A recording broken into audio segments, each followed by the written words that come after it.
Hello everyone, hope you're all having a lovely day. I know I am because one, I finally just got a haircut. Do not worry, I did not leave my house to get it. My dad just did it, which was a blessing. And two, because I finally found a reasonable way to hold up my camera when I film. Instead of balancing on my laptop, I'm balancing it on my music stand. So basically today, I'm sorry for not posting a video in like almost a week. The reason is because originally I was planning on doing a video on eternal security, and that is something that I feel very passionate about because yes, it is biblical, and people try to disprove it a lot, and all it does is just instill fear in people. And so I wanted to do that one really good, and I wanted to make sure that I was prepared for that one, so that's why it took so long. However, yesterday when I sat down to film that video, something completely different came on my heart, and it was to talk about kind of just what God has been showing me about like the world and what's going on right now, and kind of just like some wisdom, I guess you could say. So then I was going to film that video yesterday, and then it ended up being really not good. So I was like, okay, no, I need to do this one over. I want to make sure that when I'm making a video for you guys, it's something that I've thought through, something that I've really that's like well thought out, and not just something that I like slap together at the last second and just toss up just to get something out. So I took another day to just try to like make sure I knew what I was saying and I felt comfortable in what I was giving you. So that is why it has taken so long. But we're here now. There's really one overarching idea, theme, etc., whatever, that God has kind of showed me about everything right now. And that is that the world and worldly things and everything that is like on this earth right now is temporary. It's so temporary, and not only just temporary, it is so fragile. God tells us in the Bible to be eternally minded, and that's something that I never really fully grasped. Oh my gosh, I can't talk. Grasped, understood, lived out, essentially. I am the kind of person who lives for the future, but rather just like the worldly future, as I think like all of us do to some extent. It's important to like, make sure that we're financially stable, that, we have a good job, that we like, get into the school that we want. Like, those are all important things. And they have their place. But the only things, like, it's so weird, like, it all kind of occurred to me that the only things that matter in life, I heard someone say it on YouTube one time, and I kind of like didn't really think much of it. But it really does make sense when you really think about it in the long haul. Like, the only things that really matter that we do here on this earth, like, once the new heaven and earth comes, is what we did for God and, like, what we did for Jesus. Like, and it sounds so crazy when you, like, just kind of think about it, like, at face value. You're kind of like, what?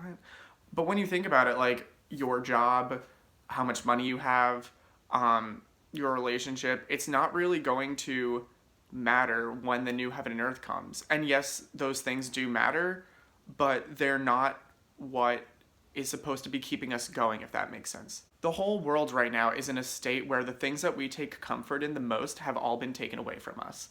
Literally anything that you could possibly take comfort in right now, except for God, has probably been taken away from you in some extent. For me, it was losing my senior year of college. And I know that sounds very, like, probably insensitive to some people, but at the same time, like, really anything that you take comfort in, whether it's your job, money, food even, relationships. And it's funny, because yesterday I was going to say, everything except for family has been taken away, but not even that. Like, family members are dying because of this. Like, literally everything that we could possibly take comfort in right now has in some way, shape, or form been taken away from us.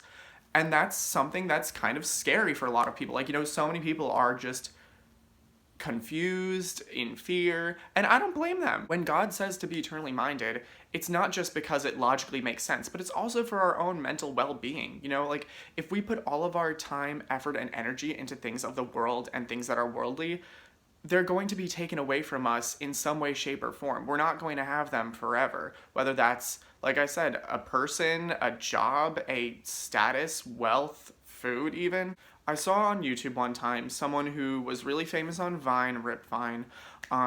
They were talking about how their life had changed since Vine was taken down. it still makes me very sad to this day. But basically, what she was saying was that it's so crazy how fast, in a matter of like seconds, something that you have can become something that you had. And that's literally what I feel like all of us are experiencing right now. The things that we thought we were going to have for a lot longer, or that we just kind of like have a right to have, we don't have them anymore. In the Bible, when it talks about boasting in tomorrow, it's something that I think we all kind of, or at least like to an extent, knowledge, like, oh yeah, like we shouldn't say this is how our lives are going to go, this is how things are going to be because I said so and that's it, done. But I think we all, to some degree, think that there are certain things that we just kind of like have a right to. Like for me, like I said, I literally was like, yeah, I might not know where I'm gonna go, like, where I'm gonna get a job. I don't really know what I'm gonna do. I don't know what state necessarily I'm gonna be in, and yeah, I shouldn't boast in tomorrow about that. But I thought that I was like, if you had told me February, like the start of February, start of term, that I was not going to have my entire senior year, I would have been like, excuse me. I think I would have done things differently. I think all of us, if we realized that we didn't have as much time as we did, would do things differently. And that's why in the Bible, God tells us to be eternally minded. Set your mind on things that are above, and all the things of the world will be added unto you. And that's not necessarily a prosperity gospel. It doesn't mean that we're going to be like surviving and thriving. Like, here, we're not just going to have everything lavished on us, but God is going to take care of us. If we set our minds on God and we set our minds on things that are above, God says that he will add all these other things to us. He's not going to just like leave us to the side or cast us aside and be like, okay, yeah, like, serve me, but like, hopefully you have food tomorrow. Like, he's going to take care of us.